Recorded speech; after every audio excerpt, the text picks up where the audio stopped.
$4 trillion economy हम पहुंच गए हैं। और गौतम अदानी ने भी ट्वीट करा है, क्योंकि आईएमएफ का डेटा है, जो आईएमएफ का ट्रैकर है, उसको कोट करते हुए बोला है कि इंडिया की इकोनॉमी 4 ट्रिलियन से क्रॉस हो गई। जो ज्यादा जो शेयर है ग्लोबल इकोनॉमी में वो इंडिया और चाइना का होने वाला है अमेरिका के बाद।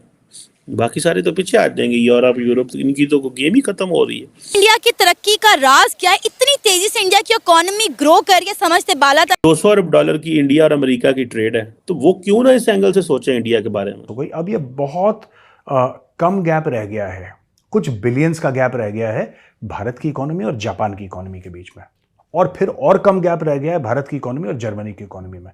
यानी कि लोग ऐसा कह रहे हैं कि 2027-2028 तक इंडिया जो है अगले 5 साल में वर्ल्ड की 3rd लार्जेस्ट इकोनॉमी बन जाएगा। जय हिंद दोस्तों, भारत की इकोनॉमी 4 ट्रिलियन के पार पहुंच गई है। इसी को लेकर पाकिस्तानी मीडिया में भी चर्चा हो रही है कि भारत की इकोनॉमी 4 ट्रिलियन के पार कैसे पहुंच गई।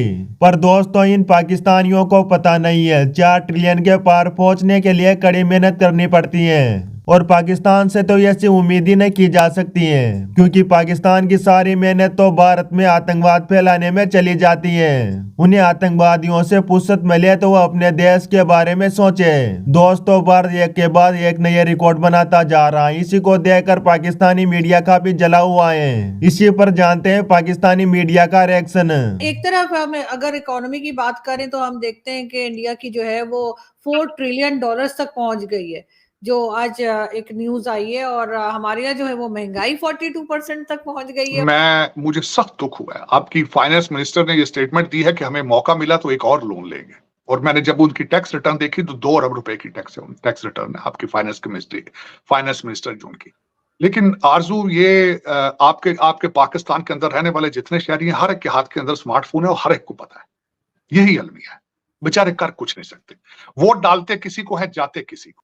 लेकिन अगर आपने 2 अरब रुपए की करप्शन की है, 10 अरब रुपए की करप्शन की है, तो हलाल है फिर ये क्राइटेरिया। तो आप इससे आप किस तरह बचेंगे? आप जब आपको हर 10 साल बाद, जब वकीलों को टीके जिहाद के लग चुके हैं, किस तरह बचेंगे आप?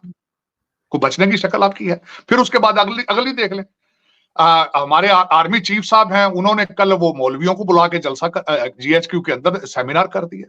उन्होंने तो अपने आप के दफ्तरों के अंदर जो था, एक तो उन्होंने कहा था पहना करें, वास्केट पहना करें, शलवार कमीज पहना करें, और उन्होंने कहा था हाजिरी लगाया करें नमाज के ऊपर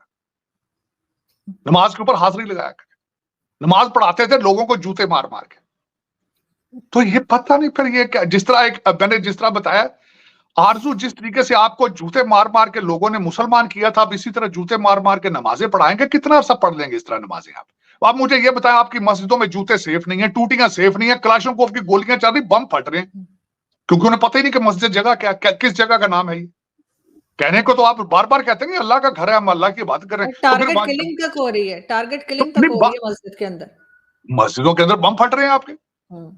क्लाशनकोव, आप ईद की नमाज पढ़ते हैं, देखें नजारा, ईद की नमाज है, ऊपर 15 सिपाही खड़े होते हैं क्लाशनकोव लेकर। आरजू, पहले आप मुझे ये बताएं, दुनिया का 2nd बिगेस्ट रिलीजन है, कौन सा मुल्क है जो जलीलो ख्वार नहीं हो रहा? पहले तो ये तो मुझे बताएं।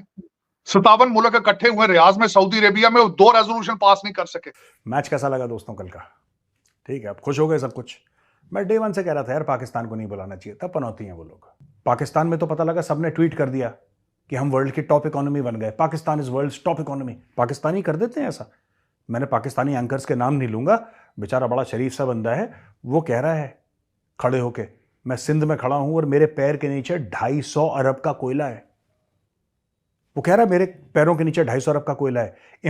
इमरान खान कह रहा है कि कराची के समुद्र में दुनिया का सबसे बड़ा तेल का जखीरा है, हमारे पास इतना तेल है कि सऊदी अरब शर्मा जाए। लेकिन ये पीएम की कुर्सी पर बैठ के ऐसी ऐसी फेंक देते हैं कि इनका काम है पब्लिक को खुश करना।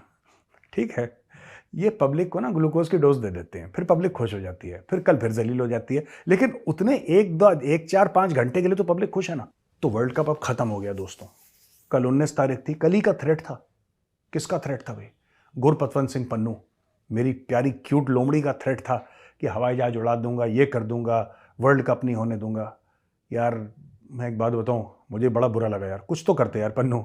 दोस्तों भारत 2014 के पहले 1.5 ट्रिलियन की इकोनॉमी था और जब से देश आजाद हुआ है तब से भारत 1.5 ट्रिलियन का आंकड़ा ही छू पाया। पर भारत ने 10 सालों के अंतराल के भीतर ही 2.5 ट्रिलियन का आंकड़ा पार कर लिया है। आप अंदाजा लगा सकते हैं कि भारत की जीडीपी जो ग्रोथ रेट है, भारत अभी IMF के डेटा के अनुसार 9.7 के आसपास ग्रोथ कर रहा है और यह पूरे विश्व में सबसे ज्यादा है, क्योंकि सभी देश बानु रशिया यूक्रेन वार की वजह से रिसेशन में चले गए हैं। यूरोप के देश भी 3.4 पॉइंट के आसपास ग्रोथ कर रहे हैं। वहीं चाइना की बात करें तो 4.5 जीडीपी ग्रोथ रेट के साथ में चल रहा है और भारत आने वाले समय में 1 से 1.5 साल के अंतराल में जर्मनी और जापान को भी पीछे छोड़ के दुनिया की तीसरी बड़ी इकोनॉमी बन जाएगा, क्योंकि अभी पहले नंबर पर तो अमेरिका है और दूसरे नंबर पर चाइना ड्रैगन बैठा हुआ है। पर भारत बहुत ही जल्द जापान को पीछे छोड़ के तीसरे स्थान पर आ जाएगा। फिर भारत का लक्ष्य होगा चाइना का पीछा करना, क्योंकि चाइना भी हमसे बहुत दूर है, क्योंकि चाइना की इकोनॉमी 16 ट्रिलियन डॉलर की है और भारत की इकोनॉमी अभी 4 ट्रिलियन के आसपास है। पर दोस्तों इस बात से भी एग्री नहीं की जा सकती है, क्योंकि चाइना में युवाओं की जनसंख्या बहुत ही तीव्र गति से नीचे आ रही है और बुढ़ापे की जनसंख्या 30% तक पहुंच जाएगी 2030 तक चाइना में। और चाइना में शादी का क्रेज भी बहुत ही कम हो चुका है। तो आने वाले 2040 तक चाइना की जनसंख्या 80 करोड़ के आसपास रह जाएगी। वहीं वर्ल्ड बैंक के आंकड़ों के अनुसार भारत की जनसंख्या 2060 तक 160 करोड़ हो जाएगी।